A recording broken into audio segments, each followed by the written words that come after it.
دوستان سلام. دکتر موشکاف تقدیم می کند بررسی آثار زهر در یک ارگانیسم ناقص. آقا وقتی یکی زهر میخوره چجوری میشه؟ علائمش چیه؟ الان عرض میکنم. اول اینکه دچار تشنج میشه، یعنی سیستمش به هم میریزه اینجوری. به اتاق فکر روانی دشمن که به دنبال سوء استفاده از متن فراهم شده بین ایران و 5+1 می باشد هشدار می دهم. بعدم تعادلش به هم میخوره و امعا و احشایش میپیچن تو هم دیگه، یعنی یهو خودش خرخره خودشو میگیره یا مثلا شتلق شلیک میکنه تو پای خودش اینجوری. سخنان هوشمندانه ناخدای کشتی اسلام و رهبری نظام در اجازه ندادن نفوذ آمریکا به داخل کشور بار دیگر رسالت سنگین مسئولین نظام را در عمل به این توصیه و تذکر مهم سنگین‌تر کرد.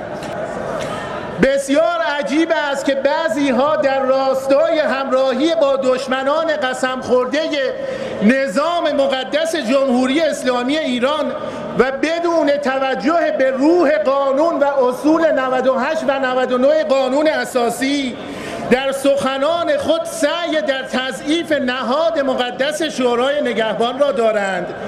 بله، وقتی کار یه ارگانیسم ناقص زهر خورده به یه چنین نقطه‌ای میرسه دیگه فاتحش خونده است. یعنی این که حتی اگر دارویی مثل باز شدن سفارت انگلستان رو هم بریزی تو حلقش بازم پس میزنه و نمیتونه بخوردش.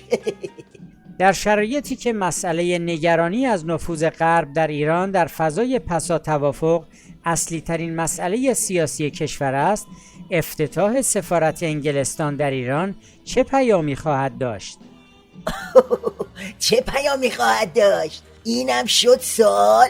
خب پیامش واضحه که یه چیزی تو مایه‌های همون روح برجامه، یعنی این که باید پنجره رو وا کرد و به غربیا گفت ویلکام، یعنی باید با غربیا همکاسه شد. اما روح برجام، روح تقلبی دمیده شده توسط غرب و برخی جریانات غربگرای داخلی خطرناکتر است. تمام حرف این روح تقلبی همان است که توسط آقای هاشمی رفسنجانی به صراحت گفته شد. غرب غیر از شفافیت چیزی از ما نمیخواهد. این جمله آقای هاشمی اولاً بزک تام و تمام استکبار را در خود نهفته دارد و ثانیاً حرفشان است که بلافاصله همین مسیری که در توافق هسته‌ای طی شده، یعنی بدبستان، میتواند فلفور و نان استاپ به حوزه‌های دیگر امنیت ملی کشور کشیده شود. بدان معنا که ما از بخش مهمی از خواسته‌ها و آرمان‌های خود در منطقه و جهان کوتاه بیاییم. جان من شفاف سازی رو میبینی؟ از اونجایی که همشون سرنشین یک کشتی قراضه‌ان، خوب دست همدیگه رو میخونن. میگه حرف اکبر کوسه اینه که کوتاه بیاییم و غلاف کنیم. آره دیگه، اصلا دعوا سر همینه. فرمودن که دلواپسان نبودند 6 ماه پیش کار تمام بود. مجلس جرأت نمی کند در کار توافق مشکل ایجاد کند. این جمله از سوی رئیس محترم مجمع تشخیص مصلحت نظام صادر شده. حالا اگه از بنده موشکا بپرسید که بالاخره این دوتا باند درب و داغون تا کی میخوان به این پاچگیری ها ادامه بدن، بنده عرض میکنم تا وقتی که من و شما آستین بالا بزنیم و جفتشونو لوله کنیم. آخه بابا آخونده و لحاف قدرت مگه به این سادگی ها کوتا میان؟ کوسه اساسی رفته تو نخ خبرگان. مجید انصاری، معاون پارلمانی روحانی: هاشمی اگر نخواهد در این انتخابات شرکت کند، پس در چه انتخاباتی باید حاضر شود؟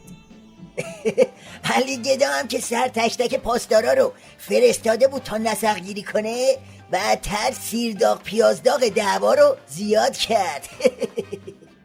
در پی سخنان جعفری فرمانده کل سپاه پاسداران علی مطهری در نامه‌ای به وی نوشت: خمینی در دیدار با مربیان سپاه فرمودند برای سپاهی ها جایز نیست که وارد بشوند به دسته‌بندی و آن طرفدار آن یکی دیگری طرفدار آن یکی. به شما چه ربط دارد که در مجلس چه می‌گذرد؟ از اونجایی که هر کدوم از این باندا کار باند دیگر رو تیشه زدن به ریشه نظام میدونه، واسه خاطر همین کوتابیان نیستن و روز به روز هم جریتر میشن. خلاصه که این آخر عاقبت سگ و سیله های خمینیه. روز به روز وضعیت بحرانی تر میشه. ماشین با راننده زرخوردش افتاده تو مسیر دره. ته خطش روشنه دیگه، اینطور نیست؟